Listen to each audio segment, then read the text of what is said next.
Welcome to our channel, Crime Loom, the place where true crime stories come alive. On a quiet street where nothing ever seemed unusual, everyone thought they knew their neighbors. Friendly smiles, trimmed lawns, and the smell of fresh bread from the house on the corner. But behind that picture of peace, something strange was waiting. Boxes appeared without trucks. Lights flickered when no one was awake. And a neighbor who seemed perfect was hiding more than anyone could guess. Truth was never far away. In fact, it was right in front of everyone's eyes, but no one noticed until it was too late. The small town of Maple Street was the kind of place where people believed life was safe. The streets were lined with tall trees, houses were painted in soft colors, and children rode their bicycles until the evening lights came on. Neighbors greeted each other warmly, and there was always the sound of dogs barking or birds singing in the distance. To anyone passing through, Maple Street looked like the picture of peace. At the corner of the street stood a neat white house with a red door. This house belonged to Ellen Hayes. She was in her mid-50s with short gray hair and a gentle smile. Every morning, Ellen stepped outside at the same time, watering her plants and waving to people who passed. She baked cookies often and shared them with children who knocked on her door. If anyone needed help with a small chore, Ellen was the first to volunteer. People thought she was the kind of neighbor everyone wished they had. Across the street lived Martin, a retired school teacher. He had spent most of his life teaching history to young students and was now enjoying the quiet days of retirement. Martin loved sitting on his porch with a book in hand, watching the world go by. He often said he had sharp eyes, that he could notice details other people missed. Yet even Martin did not see the truth that was right before him. Life on Maple Street followed a rhythm that everyone trusted. But slowly, small things began to disturb that rhythm. The first was the trash can. One morning, Martin noticed that Ellen's trash can was knocked over, spilling papers onto the street. He thought it was just a dog or the wind. But the next week, the same thing happened again, papers scattered in the same spot. It struck him as odd, but he didn't mention it to anyone. Another neighbor, Claire, was new to Maple Street. She had moved there only a few months ago, renting a small house down the street. She was young, curious, and often walked her dog in the evenings. Claire noticed that sometimes, very late at night, a light flickered in Ellen's window. It was strange, because Ellen always said she went to bed early. Claire shrugged it off, thinking maybe Ellen had trouble sleeping. Then came the boxes. Every Friday, a small brown box appeared near Ellen's steps. No one ever saw a delivery truck. No one ever saw who brought it. Ellen would simply step outside, pick it up quickly, and take it inside. People noticed the boxes, but they assumed they were just groceries or little gifts. After all, Ellen was friendly and harmless. Why think anything more? Life went on. The children still played, the mailman still made his rounds, and the neighbors still waved to each other. But beneath this calm surface, a puzzle was forming. Each piece seemed small and unimportant, but together they created a picture no one wanted to face. One afternoon, Ellen invited a few neighbors over for tea. She served warm bread and honey, and the room smelled sweet and comforting. Claire was among the guests. She admired the cozy living room with its soft carpets and polished furniture. On the walls were framed photographs of Ellen with different people, family members, old friends, neighbors from the past. As Ellen went into the kitchen to fetch more tea, Claire walked closer to the photos. Something caught her attention. In every picture, Ellen's hands were hidden. In one, she stood with her hands behind her back. In another, she held a book that covered her fingers. In a third, the picture was cropped right above her wrists. Claire frowned slightly. It might have been nothing, just a coincidence, but it stayed in her mind. That night, Claire lay awake thinking about the hidden hands, the boxes, and the flickering lights. She told herself she was imagining things. Still, she decided to mention it to Martin the next morning. When she explained her thoughts, Martin chuckled softly. "You're new here," he said. "You're probably just being curious. Ellen has lived here for years. She's kind and honest. Don't let your imagination fool you." But even as Martin spoke, he remembered the knocked-over trash cans and the mysterious boxes. For the first time, he wondered if Claire might be right. Maybe there was something about Ellen that no one really knew. In the days that followed, Martin and Claire began to watch Ellen's house more closely. They didn't want to spy, but curiosity pulled them in. And the more they watched, the more uneasy they felt. The truth was still hidden. It was there in front of them, but their eyes had not yet learned how to see it. Friday came again, and with it, the strange brown box. Martin sat on his porch, pretending to read his book, but his eyes were fixed across the street. Just as the sun began to set, the box appeared. It wasn't there one moment, and the next, it was resting neatly on Ellen's steps. No delivery truck, no footsteps, no sign of anyone passing by. Ellen came outside, looked around quickly, and carried it in. She didn't linger, and she didn't open it outside. Martin's heart beat faster. He had always believed that nothing escaped his watchful eyes, but this was different. He wasn't sure if he was being drawn into something serious or just making stories in his mind. Later that evening, he told Claire what he saw. She nodded, her expression serious. "We have to find out what's in those boxes," she said softly. For days, the question bothered them both. Ellen still walked outside with a smile. She still waved to her neighbors and gave cookies to the children. But now, Martin and Claire couldn't look at her the same way. Behind her gentle appearance, there seemed to be secrets. One afternoon, Claire passed Ellen's house while walking her dog. It had rained earlier and the ground was damp. As her dog sniffed near the side of the house, Claire noticed a small basement window, half hidden by leaves. She crouched down and peeked inside. The glass was dusty, but faint light shone through. To her surprise, she saw shelves lined with files, stacks of old newspapers, and what looked like journals piled in rows. It wasn't what she expected from Ellen's cozy home. Claire pulled away quickly, her heart racing. She told herself she shouldn't be snooping. Still, she couldn't shake the image from her mind. That evening, she told Martin what she saw. He frowned, rubbing his chin thoughtfully. "Strange," he muttered. "I never thought Ellen used her basement for more than storage. Why keep it so hidden?" The two of them decided to keep watching. The next Friday, when the box appeared again, Martin stood up from his porch and walked slowly across the street. Ellen opened her door just as he approached. "Evening, Ellen," he greeted, trying to sound casual. "Evening, Martin," she replied with her usual warm smile. "I saw another box delivered," Martin said, pointing at the package she held. "Strange, I never noticed the truck. Must be moving fast," Ellen laughed lightly. "Oh, just a little something from an old friend. Nothing important." With that, she stepped back inside, closing the door gently. Martin felt a chill as he returned to his porch. Ellen's answer was polite, but her tone seemed rehearsed, almost as if she had been waiting for the question. That night, Claire couldn't sleep. She kept hearing the sound of rain tapping the window, remembering the flickering basement light. At midnight, she peeked outside. Ellen's house was dark upstairs, but faint light glowed in the basement again. Claire whispered to herself, "She's awake down there." But why? The following morning, Claire suggested they talk to the other neighbors. Maybe someone else had noticed something strange. But when they asked around, people only laughed. "Ellen? Oh, she's the nicest woman here," one man said. "She gave us soup when my wife was sick." Another woman added, "She's harmless." You're worrying over nothing. Claire and Martin felt alone in their suspicion. Everyone else trusted Ellen completely. Yet the signs were piling up. The knocked-over trash, the hidden hands in the photos, the boxes, the basement light. It all connected somehow. A week later, something unusual happened. A storm hit Maple Street and the entire block lost power. People stepped outside to talk, holding flashlights and candles. As lightning flashed across the sky, Claire looked toward Ellen's house. In that brief moment of light, she saw movement in the basement window. A shadow passed quickly across the glass. Claire gasped and grabbed Martin's arm. "Did you see that?" she whispered. Martin turned just in time to catch another flash of lightning. The shadow moved again, as though someone was walking inside the basement. But Ellen lived alone. At least everyone believed she did. The power returned an hour later, but the image of that moving shadow haunted Claire all night. The next day she insisted they go to the police. Martin hesitated at first. After all, they had no proof. But he knew Claire wouldn't give up.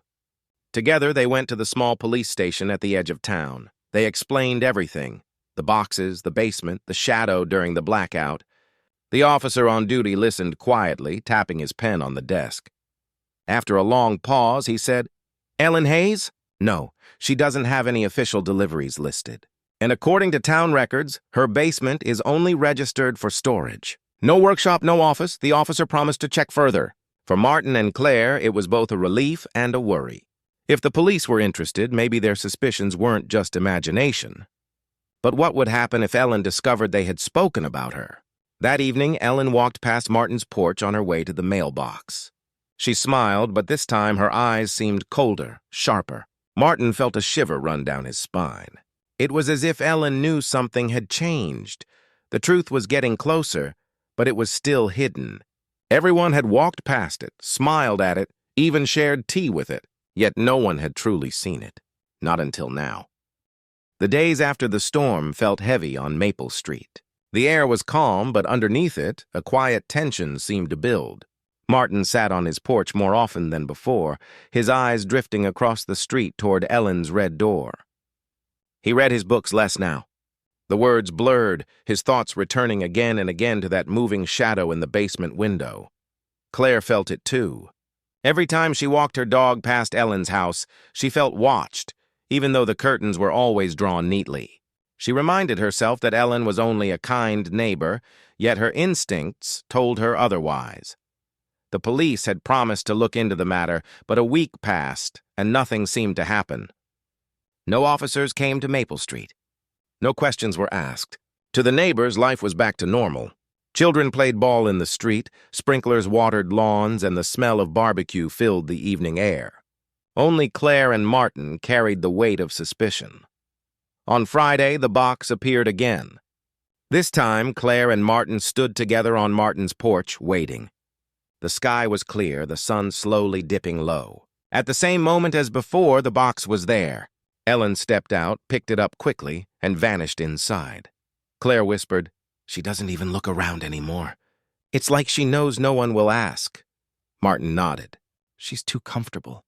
Whatever she's doing, she thinks it's safe." That night, Claire couldn't rest. She sat near her window, staring across the street. The lights in Ellen's house went out, but the faint glow in the basement came alive again.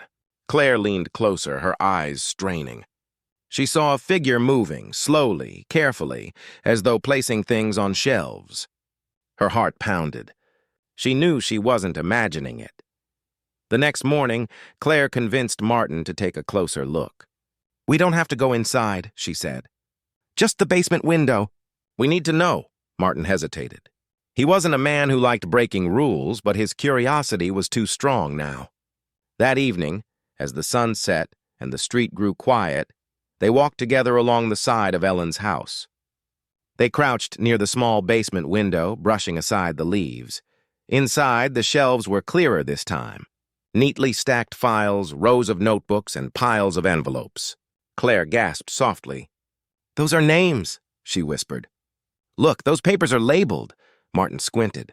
His old eyes strained, but he could see it too. Handwritten labels on the spines of the notebooks, names of people from the neighborhood. Johnson, Peterson, Miller. Martin's breath caught. "Those are our neighbors." Claire's skin prickled. Why would Ellen keep notebooks with people's names? And why store them in a basement hidden away? Before they could look longer, the sound of a door opening made them freeze. Ellen stepped outside with a basket of laundry. Claire and Martin ducked low, hearts racing. Ellen walked slowly to the clothesline, humming to herself. After hanging the clothes, she glanced around the yard. For a second, her eyes lingered near the side of the house. Claire held her breath, afraid Ellen would notice them. But Ellen turned away, carrying her basket back inside. Only when the door closed did Claire and Martin dare to move. They hurried back to Martin's porch, shaken. "She has records on everyone," Claire whispered. "Why would she do that?" Martin rubbed his temples. "Maybe she's nosy. Maybe she likes keeping notes. But it feels like more than that. It feels planned." For the next few days, both of them watched more closely. They noticed things they hadn't paid attention to before. Ellen seemed to know when people were away from their homes. She always appeared at the right time to offer help or a kind word, almost as if she knew exactly what was happening in their lives. One evening, Claire mentioned this to Martin. "It's like she knows every detail about everyone," Martin replied quietly. Maybe she does. Their unease grew, yet they couldn't tell the others. No one would believe them. The neighbors adored Ellen. To them, she was the heart of the street. Any hint of suspicion would only make Martin and Claire look foolish. The following Friday brought another storm. This time, the power flickered but didn't go out. As thunder rolled in the distance, Martin saw Ellen outside, carrying her box in quickly. The way she clutched it to her chest, almost protectively, made him wonder. What was so important inside? Later that night, Claire saw her again through the basement window. Ellen sat at a table, writing in one of the notebooks. She didn't just store the boxes, she studied them, recording details carefully, page after page. Claire whispered to herself, "She's keeping a diary of everyone's life." The truth was closer now. It was there, right in front of them, stacked in boxes and notebooks. But the full picture was still hidden. What Ellen wanted with all those secrets remained unknown. For Martin and Claire, one thing was certain. They couldn't ignore it anymore. The next morning, Maple Street looked peaceful again. The children played with chalk on the sidewalk, sprinklers hissed across lawns, and the sound of a lawnmower drifted from down the block. But Martin and Claire no longer saw the street the same way. Every smile, every wave from a neighbor felt different, because now they knew someone was watching them all, writing down their private lives in hidden notebooks. Claire sat on Martin's porch, her dog lying at her feet. She spoke in a low voice, almost a whisper. "We can't keep this to ourselves. Someone has to know." Martin leaned back in his chair, staring at Ellen's neat white house across the street. "But what do we tell them? That a kind old woman keeps notebooks in her basement? They'll laugh at us again," Claire sighed. "Then we need proof. Something more than just what we saw through the window." Martin frowned. He hated the thought of snooping further, yet his curiosity was stronger than his fear. After a long pause, he nodded. "All right. We'll figure out a way." That evening, Claire walked her dog near Ellen's yard, pretending it was just another casual stroll. The curtains were closed, as always, but she thought she saw movement behind them. She quickened her pace, feeling Ellen's eyes follow her. She returned to Martin's porch, her voice shaking. "She's watching us, too. I can feel it." Martin tapped his fingers on the arm of his chair. "If she knows we're suspicious, then we need to be careful." The following Friday, Claire and Martin made a plan. When Ellen came out to collect her mysterious box, Martin would distract her with conversation, while Claire slipped closer to see what she could. They waited patiently until the sun began to set. Just like clockwork, the box appeared. Ellen opened her door and stepped outside. "Evening, Ellen," Martin called, waving. Ellen looked up, surprised but smiling. "Oh, hello, Martin." He walked toward her slowly, asking about her garden, her plants, and the weather. Ellen answered politely, her box tucked firmly under her arm. Meanwhile, Claire crept toward the steps, pretending to adjust her dog's collar. For a brief second, she glanced at the package. It had no label, no address, no stamp. Just plain brown paper tied with string. Before she could study it further, Ellen turned her head sharply. Her eyes met Claire's and the smile on her face tightened. "Lovely evening, isn't it?" she said in a voice that was warm yet carried a strange weight. Claire's cheeks flushed. She tugged her dog's leash and stepped back quickly. "Yes, very lovely," she murmured. Ellen gave a small nod and returned inside, closing the door firmly behind her. Back on Martin's porch, Claire's hands trembled. "She knew I was looking at it," she whispered. "She knew?" Martin pressed his lips together. "We can't keep this up much longer. If she catches on—" His voice trailed off, but Claire understood. That night, rain began to fall again. The street grew dark, and once more the faint basement light appeared in Ellen's window. Claire stared at it from her bedroom, biting her lip. She thought of all the names written on the notebooks. She thought of her own name possibly being there, too. What details had Ellen written about her? What secrets did she know? Unable to resist, Claire grabbed her raincoat and hurried to Martin's house. He was still awake, reading. When she knocked, he looked up in surprise. "I can't take it anymore," she said. "We need to see what's inside those notebooks." Martin sighed, closing his book slowly. "If we do this, there's no turning back." But Claire's mind was made up. Later that night, under the cover of rain, they returned to Ellen's basement window. Martin used a small flashlight, its beam faint and narrow. They pressed their faces close, peering inside. The shelves were filled from top to bottom with binders, each carefully labeled. On the table sat one of the brown boxes, now open. Inside were more envelopes filled with papers. Claire whispered, "She's collecting everything. Letters, receipts, notes, pieces of people's lives." Martin's eyes widened. "Look at that one. That's Peterson's name. He lives 2 doors down." Claire shivered.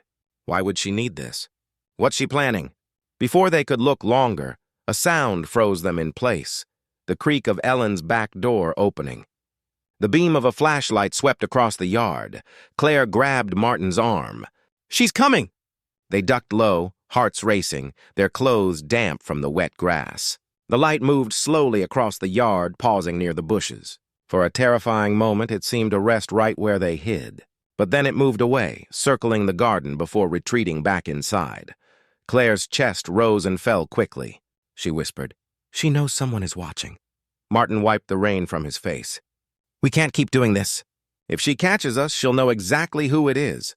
But deep down, both of them knew they wouldn't stop. The mystery was too strong. The truth was so close, waiting in plain sight, yet hidden in shadows at the same time. And Ellen, with her gentle smile and polite words, no longer seemed like just a kind neighbor. She seemed like someone guarding a secret no one else was supposed to uncover. The storm had passed, but the uneasy feeling stayed. Claire woke the next morning with little sleep, her thoughts still circling around Ellen's basement and the shelves of notebooks. She wondered if her own name was written there, if her private life was sitting in one of those binders. The thought made her chest tighten. Martin felt the same. He sat quietly on his porch, his book resting unopened on his lap. When Claire joined him, he spoke in a low voice. "We have to do something. We can't keep sneaking around. It's not safe." Claire nodded. "Then we need the police to act. We gave them enough reasons before. Maybe if we push harder, they'll listen." That afternoon, they returned to the police station. The same officer was there, sitting behind his desk. Claire explained again about the boxes, the notebooks, and the shadow they saw during the blackout. This time, she added how they saw names written clearly on the binders through the basement window. The officer leaned back in his chair, frowning. "You're saying Ellen Hayes has files on her neighbors? That's strange, but not exactly illegal." Claire's voice rose with frustration. "But why is she doing it? Why hide it in the basement? Why lie about the deliveries? Something isn't right." The officer rubbed his chin. "I'll note it down," he said finally. "We'll send someone to check." It wasn't the firm response they had hoped for, but it was something. As Claire and Martin walked back to Maple Street, the sky was painted orange by the setting sun. Yet instead of relief, they felt only more unsettled. That night, Ellen stepped outside to water her plants as usual. She waved at Martin with her familiar smile. But for the first time, Martin didn't wave back. He just sat in silence, his eyes locked on hers. Ellen's smile lingered, but her gaze hardened ever so slightly before she turned back to her flowers. The days dragged on. No police came. No questions were asked. Life seemed to continue as if nothing was wrong. But to Claire and Martin, everything felt different. The neighborhood no longer looked friendly. It felt like a stage hiding secrets behind painted scenery. Then, one evening, something unusual happened. Claire was walking her dog when she saw Ellen speaking quietly to a man at her doorstep. He was tall, wearing a long coat, and he carried something in his hands wrapped in cloth. When he noticed Claire, he gave a quick nod to Ellen and walked away down the street. Ellen, without hesitation, carried the wrapped item inside. Claire hurried to Martin's house, her voice shaking. She had a visitor. He gave her something. "I've never seen him before." Martin's frown deepened. "It means she's not alone in this. Whatever she's doing, someone else is involved." The next Friday, the box appeared again. This time, Ellen didn't come out right away. Instead, she waited, peeking through her curtains before finally stepping outside to collect it. Claire noticed the way Ellen clutched it tighter than before, her shoulders tense as if she feared someone was watching. "She knows," Claire whispered from Martin's porch. "She knows we're paying attention." That night, Claire lay awake again, staring across the street. Her curtains were slightly open, and through the gap, she could see the faint glow in Ellen's basement. She tried to look away, but her eyes kept drifting back. Then, for the first time, she saw Ellen clearly at the table. She was writing in a notebook, her face calm and focused. But what chilled Claire most was that next to the notebook sat a photograph. Her photograph. Claire gasped, pulling back from the window. She pressed her hand over her mouth, her heart pounding wildly. Ellen wasn't just keeping records of neighbors, she was keeping records of her. The next morning, Claire rushed to Martin's house. "She has my picture," she whispered urgently. "I saw it on her table last night." Martin's face grew pale. "Then she knows everything about you. Maybe she's been watching from the moment you moved in." The weight of the discovery pressed down on them both. They felt trapped. If they told the neighbors, no one would believe them. If they pressed the police again, they might be ignored once more. And if Ellen realized they were the ones suspicious of her, what would she do? For the next few days, Claire avoided walking past Ellen's house. She changed her routines, taking her dog in the opposite direction. Yet no matter how hard she tried, she couldn't escape the feeling of Ellen's eyes watching her. Martin, too, grew restless. He found himself waking at night, staring across the street, the glow of the basement window haunting him. He wondered what Ellen had written about him. Did she know about the years he spent alone after retiring? Did she record the times he forgot to lock his door, or the letters he never answered? The truth weighed on both of them. It was there in plain sight, filling notebooks stacked in Ellen's basement. But they were no closer to understanding why she kept them or what she planned to do with them. And one evening, as the sun set and shadows stretched long across Maple Street, Ellen stepped outside again. She stood on her porch for a long moment, her eyes drifting toward Martin's house, then toward Claire's. Her smile was gentle as always, but now it felt different. It wasn't the smile of a kind neighbor. It was the smile of someone who knew more than she should. The uneasy days turned into uneasy weeks. On the surface, Maple Street looked the same. The mailman came every morning, children laughed as they chased their bikes, and neighbors exchanged polite greetings. But for Claire and Martin, the street no longer felt safe. They carried a secret only the two of them understood. Claire avoided Ellen as much as she could, but even from a distance she felt watched. Sometimes, when she walked her dog, she saw Ellen standing by her window, curtains half drawn, her face calm and unreadable. Other times, she noticed the basement light flicker late into the night, even when the rest of the neighborhood slept. Martin grew quieter. He still sat on his porch, but he no longer waved at Ellen. Instead, he studied her house, looking for signs, waiting for something to happen. He felt restless, almost powerless. For years, he had been proud of noticing small details others missed. But now, even with all he had seen, he could not figure out Ellen's purpose. Then one evening, something happened that made the mystery even heavier.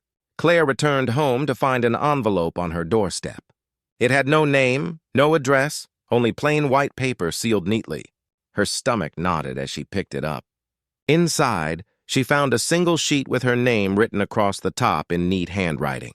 Below it was a list of details: the time she usually left for work, the name of her dog, the grocery store she visited, even the nights she couldn't sleep and stayed up late. Claire's hands shook as she read. The words were simple, but they were her life, observed, recorded, and stored by someone else. Without waiting, she rushed to Martin's house. He read the paper slowly, his face pale. "It's her," he said finally. "She's letting us know," Claire whispered. "It's a warning." The next morning, Martin found his own envelope waiting on his porch. His list was even longer. Notes about the books he read, the hours he spent sitting outside, even the times he fell asleep in his chair. It was clear Ellen had been keeping track of them as carefully as she had with everyone else. They sat together in silence, the envelopes between them. Claire finally said, "She knows we've been watching her. This is her way of saying she's watching us too." Martin nodded slowly. "She wants us to stop, but neither of them could stop now." The mystery had become too large, too close, too personal. Later that week, they noticed more strange activity. The same tall man Claire had seen before returned one evening. This time, Martin spotted him carrying another wrapped item into Ellen's house. They couldn't see what it was, but the man's quick movements and Ellen's tense expression told them it wasn't ordinary. "Who is he?" Claire whispered. "And why does he keep bringing her things?" Martin shook his head. "Whoever he is, he's part of it. She's not working alone." The neighbors, however, continued to see Ellen as the perfect woman on the corner. She still baked cookies, still smiled warmly, still offered help whenever someone needed it. When Claire tried to bring up her suspicions again, people only laughed. "Ellen, she's harmless," they said. "You're imagining things." But Claire and Martin knew the truth. The harmless smile was only a mask. Behind it was a secret larger than anyone realized. One night, unable to rest, Martin decided to take another look at Ellen's basement. Claire joined him reluctantly, her nerves stretched thin. They crept to the small window, brushing away the leaves. This time, the basement was brighter. Ellen was inside, moving from shelf to shelf, organizing her notebooks. Martin and Claire pressed close, their breath fogging the glass. They saw Ellen pause at one binder, open it, and study its pages. Then she reached for a drawer, pulling out a small stack of photographs. Claire gasped quietly. They weren't just random pictures. They were of their neighbors, photos taken without people knowing. A man watering his lawn, a woman carrying groceries, children playing in the yard. And at the bottom of the stack, a picture of Claire walking her dog at dusk. Martin pulled Claire back quickly. "We've seen enough," he whispered. His face was pale, his hands shaking slightly. They hurried away, their footsteps splashing softly on the wet grass. Back at Martin's porch, they sat in silence for a long time. Finally, Claire said, "She's collecting lives. Not just notes, pictures, patterns, everything. She knows all of us better than we know ourselves." Martin rubbed his forehead. "The truth has been right in front of us the whole time." Everyone waved at her, smiled at her, and never realized she was studying them like a book, Claire whispered. "But why? Why go to all this trouble?" Neither of them had an answer. The next morning, Ellen stepped outside with her usual smile, watering her plants as if nothing had happened. But when her eyes flicked briefly toward Martin's porch, Claire felt a chill run through her. The smile stayed on Ellen's face, but in her eyes there was something else, something sharp and knowing. Claire looked at Martin and said softly, "She's not hiding anymore. She wants us to know she knows." And with that, the mystery grew even darker. The truth was still there in plain sight, yet impossible to understand. The days after the envelopes arrived felt heavier than ever. For Claire and Martin, every step outside their doors carried the weight of Ellen's watchful presence. They no longer felt like neighbors on a quiet street. They felt like characters inside a story Ellen was writing, each move observed and recorded. Claire grew restless. She checked her windows twice at night, locked her doors 3 times before bed, and still felt uneasy. She stopped walking her dog near Ellen's house, but it didn't matter. The feeling of being watched followed her everywhere. Martin tried to stay calm, but even he was shaken. His porch, once a place of peace, now felt like a stage. Whenever he looked across the street, he saw Ellen's curtains move ever so slightly, as if she was peeking through to make sure he hadn't forgotten she was there. They decided to go to the police again, this time with the envelopes as proof. The officer listened carefully, his brow furrowed. He held the lists in his hands, reading each detail. After a long pause, he finally said, "It's unusual, but still not a crime. She hasn't harmed you. She hasn't stolen anything. Keeping records of what she sees isn't against the law." Claire's voice broke with frustration. "But it's not just notes. She has pictures. She knows things no one else should. Isn't that enough?" The officer only sighed. "We'll keep an eye on her," he said. But they both knew nothing more would come of it.